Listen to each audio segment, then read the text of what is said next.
Hello નમસ્તે કેમ છો વિદ્યાર્થી મિત્રો આપનું હાર્દિક સ્વાગત છે ગુજુ ફાર્મસીમાં તો વિદ્યાર્થી મિત્રો પંચાયત સેવા પસંદગી મંડળની ફાર્માસિસ્ટ લેબટેક એમપીએચડબલ્યુ અને એફએચડબલ્યુ આ ચાર સંવર્ગ માટે ખૂબ જ ઉપયોગી અને હવે જે પણ પરીક્ષા પદ્ધતિ ફેરફાર થઈ છે એમાં પૂછાય એવો ટોપિક એટલે કે ટેકનિકલ કરંટ અફેર્સ તો આજે આપણે તમારી સામે અહીંયા માત્ર ટેકનિકલ કરંટ અફેર્સની ચર્ચા નથી કરવાના પણ આજે એની સાથે આપણે કેટલીક આરોગ્યની રિલેટેડ જે યોજનાઓ છે એના પણ સવાલ આમાં લઈશું કે જેથી જે એમપીએચડબલ્યુ સંવર્ગના લેબટેક અને એફએચડબલ્યુ સંવર્ગના જે વિદ્યાર્થી મિત્રો છે એમને પણ એમાં આઈડિયા આવે કે યોજના રિલેટેડ કેવા કેવા સવાલ એક્ઝામની અંદર પૂછાઈ શકે છે તો ચાલો સ્ટાર્ટ કરીએ ફર્સ્ટ ક્વેશ્ચન છે Moderna's mFlusiva vaccine recently recommended by FDA advisors is based on which technology બરાબર તો મોડર્ના દ્વારા જે mFlusiva વેક્સિન છે એને FDA દ્વારા મંજૂરી મળી છે એ કઈ વેક્સિન છે બરાબર તો એ છે ઓપ્શન સી એ તમારો સાચો જવાબ છે એટલે કે mRNA છે એ ઇન્ફ્લુએન્ઝા માટેની એક વેક્સિન છે બરાબર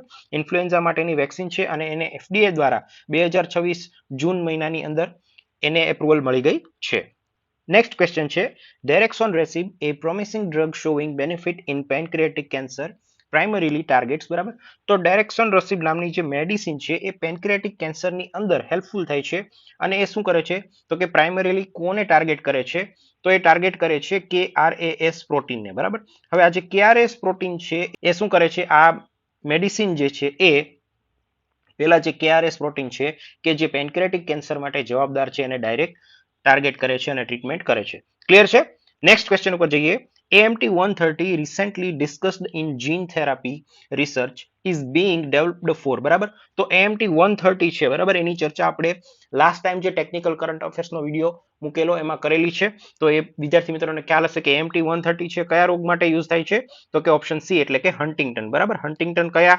શરીરના અવયવ છે એને અસર કરે છે એની ચર્ચા આપણે લાસ્ટ વિડિયોની અંદર કરેલી હવે આ જે યુનિક્વેરીસ છે બરાબર એ શું છે તો કે એ એક ફાર્માસ્યુટિકલ કંપની છે એણે AMT-130 નામની જે આ ડ્રગ છે વિકસાવી છે કે જે હન્ટિંગ્ટન રોગની અંદર ઉપયોગી થાય છે next question researchers recently used robotic high throughput screening to identify drugs against which type of cancer cells તો અહીંયા તમારો સાચો જવાબ છે ઓપ્શન બી બરાબર પર્સિસ્ટર સેલ્સ બરાબર તો હવે પર્સિસ્ટર સેલ છે એ શું છે પહેલા તો એ સમજીએ તો કે જ્યારે પણ કોઈ કેન્સરના પેશન્ટ હોય એને ડ્રગ આપવામાં આવે તો ઘણીવાર ટ્રીટમેન્ટ સમયે શું થાય છે કે દરેક જે સેલ્સ હોય બોડીના એ બધા ઉપર અસર નથી થતું પણ કેટલાક સેલ્સ એવા હોય છે કે જે કેન્સરગ્રસ્ત હોય એમના ઉપર ડ્રગની અસર પૂરેપૂરી એટલે કે 100% અસર નથી થતી અને એ બોડીની અંદર ક્યાંક ને ક્યાંક રહી જાય છે મતલબ એ જે સેલ હોય છે બોડીની અંદર કેન્સરગ્રસ્ત સેલ હોય એ સર્વાઈવ કરી જાય છે અને એના લીધે પછી કેન્સર પાછો ફરીથી તમે જોયું હશે કે ઘણા લોકોને કેન્સરની ટ્રીટમેન્ટ ચાલી રહી હોય છે વ્યવસ્થિત થઈ જાય છે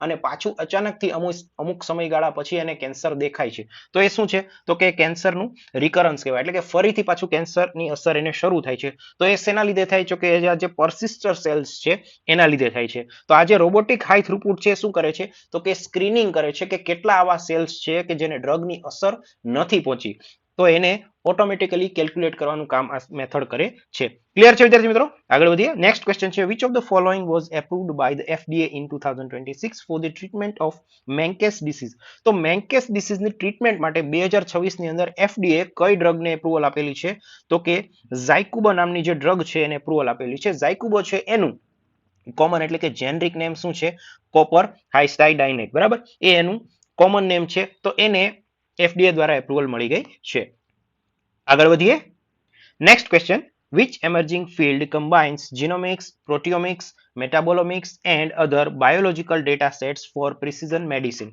તો ક્વેશ્ચન શું કહેવા માંગે છે કે કયું ફિલ્ડ છે કે એ શું કરે છે તો બધી પર્ટિક્યુલર પ્રિસાઇઝ મેડિસિન છે એની સાથે અલગ અલગ જે ફિલ્ડ છે કે જેને આપણે જીનોમિક્સ પ્રોટિયોમિક્સ એવા અલગ અલગ નામથી ઓળખીએ છીએ એ બંનેને કમ્બાઈન કરી અને ટ્રીટમેન્ટ આપવાનું કામ કરે છે તો એને શું કહેવાય છે તો કે મલ્ટીઓમિક્સ તો મલ્ટીઓમિક્સ છે શું છે તો કે એક પ્રકારની નવી રિસર્ચ સિસ્ટમ છે કે જેમાં પ્રિસાઇઝ મેડિસિન અને ઉપર દર્શાવેલા જે ફિલ્ડ છે એને કમ્બાઈન કરી એક ડેટા સેટ તૈયાર કરવામાં આવે છે અને એના રિસર્ચના આધારે ટ્રીટમેન્ટ કરવામાં આવે છે ક્લિયર છે વિદ્યાર્થી મિત્રો આગળ વધીએ next question What is the primary goal of precision medicine?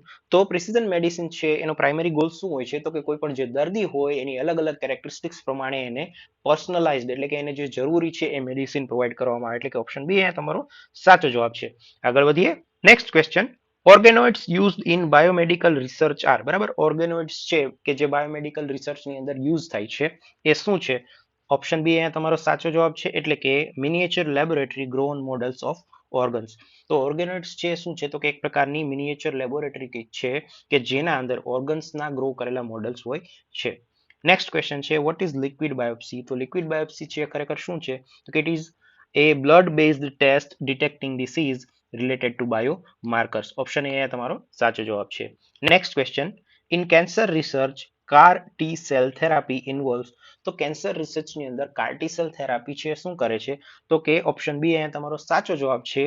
એ શું કરે છે? It engineering a patient T cell two attack cancer. Cancer ઉપર અટેક કરવા માટે એ શું કરે છે કે પેશન્ટના જે ટી સેલ હોય એનો ઉપયોગ કરે છે. ક્લિયર છે? આગળ વધીએ. What is the purpose of placebo in a clinical trial? તો કે it is serve as a comparison control. ફાર્મસીના જે સ્ટુડન્ટ્સ છે એને ખ્યાલ હશે કે પ્લેસિબો છે એ શું હોય? તો કે ઇનએક્ટિવ સબસ્ટન્સ હોય, એ ફેક ટ્રીટમેન્ટના ભાગરૂપે યુઝ થાય છે. એવી કોઈ પિલ હોય કે જે એક્ઝેક્ટલી ડ્રગ જેવી, બરાબર, એક્ઝેક્ટલી મેડિસિનલ વસ્તુ હોય એના જેવી હોય, પણ એની અંદર એની કોઈ મેડિસિનલ વેલ્યુ ના હોય, બરાબર, એ એકચ્યુઅલ અથવા તો રિયલ મેડિકેશન ન કહી શકાય. એ જસ્ટ ક્લિનિકલ ટ્રાયલ માટે યુઝ કરવામાં આવે છે. ક્લિયર છે? આગળ વધીએ. નેક્સ્ટ ક્વેશ્ચન છે which organization publishes the essential medicines list? બરાબર, તો EML કોણ પબ્લિશ કરે છે? તો ઓપ્શન બી અહીંયા તમારો સાચો જવાબ છે, એટલે કે WHO જે છે એ શું કરે છે? તો કે ઇસેન્શિયલ મેડિસિન છે એને પબ્લિશ કરે છે. આગળ વધીએ. નેક્સ્ટ ક્વેશ્ચન છે which of the following is a biologic medicine? તો બાયોલોજિક મેડિસિન કઈ છે? તો ઓપ્શન ડી અહીંયા તમારો સાચો જવાબ છે, એટલે કે મોનોક્લોનલ એન્ટીબોડી છે એ બાયોલોજિક મેડિસિન તરીકે ઓળખાય છે. Which organization is India's national regulatory authority for approval of new drugs? તો આપણા દેશની અંદર નેશનલ એપ્રુવલ કોણ આપે છે ડ્રગને? તો ઓપ્શન અહીંયા ડી એ તમારો સાચો જવાબ છે, એટલે કે CDSCO જે છે એનું કામ શું છે?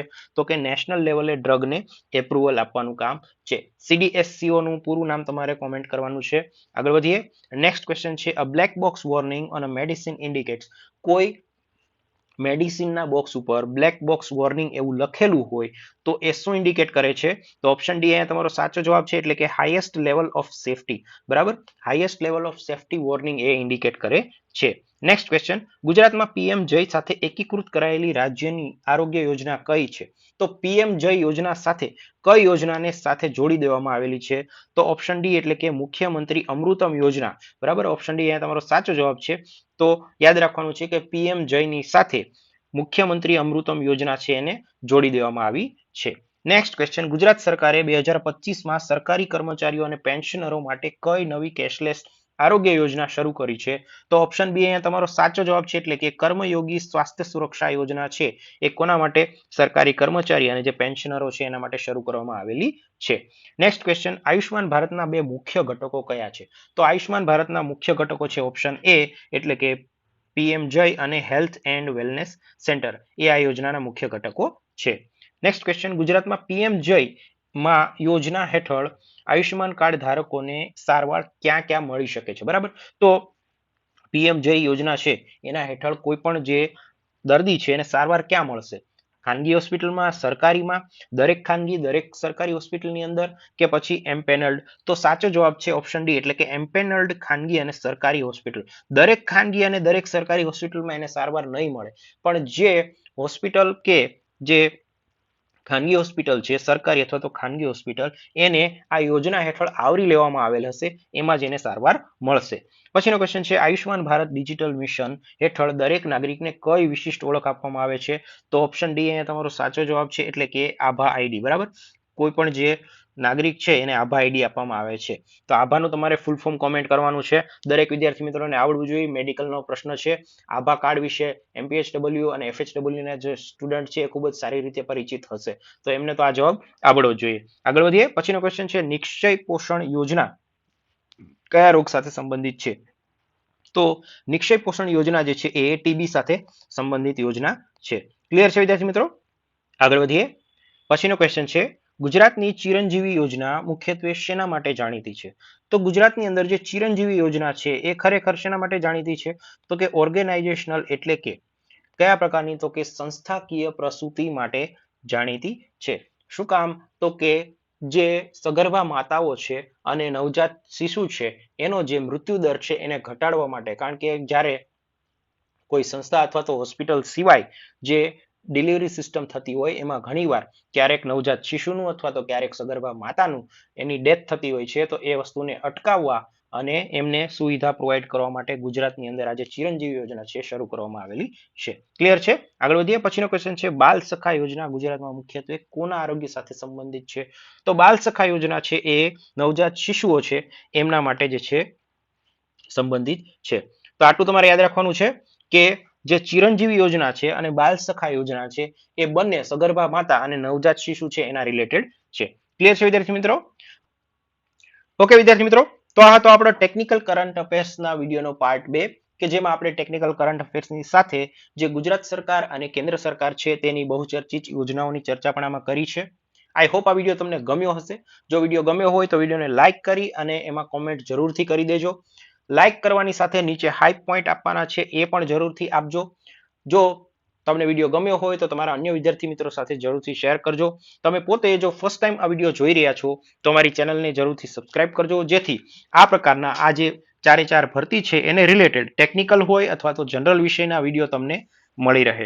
અને સાથે બેલ આઇકોન પ્રેસ કરી દેજો, જેથી અમારો દરેક નવો વિડીયો અમે પોસ્ટ કરીએ તો તેની માહિતી પણ તમને મળી રહે. ગુજુ ફાર્મસી સાથે જોડાવા માટે દરેક સોશિયલ મીડિયા હેન્ડલ્સની લિંક ડિસ્ક્રિપ્શનમાં આપેલી છે. અમારા એકાઉન્ટ સાથે જોડાશો એટલે આજે સંવર્ગની વિવિધ ભરતીઓ છે એને રિલેટેડ કોઈ જાહેરાત હોય અથવા તો તેને રિલેટેડ કોઈ ઉપયોગી નોટિફિકેશન હશે તો એની ચર્ચા અમે અમારા ગ્રુપમાં અવારનવાર કરતા રહીએ છીએ. અને આ રીતે ટેકનિકલ અને જનરલ બંને વિષયના વિડીયો આપણે સોશિયલ મીડિયા હેન્ડલ્સ ઉપર પોસ્ટ કરીએ છીએ. તો વિડીયો ગમ્યો હોય તો વિડીયોને ફરી એક વખત લાઇક કરી અને હાઈપ પોઈન્ટ્સ આપવાનું ભૂલતા નહીં. ફરી મળીશું એક નવા વિડીયોમાં. ત્યાં સુધી દરેક વિદ્યાર્થી મિત્રોને થેન્ક યુ વેરી મચ.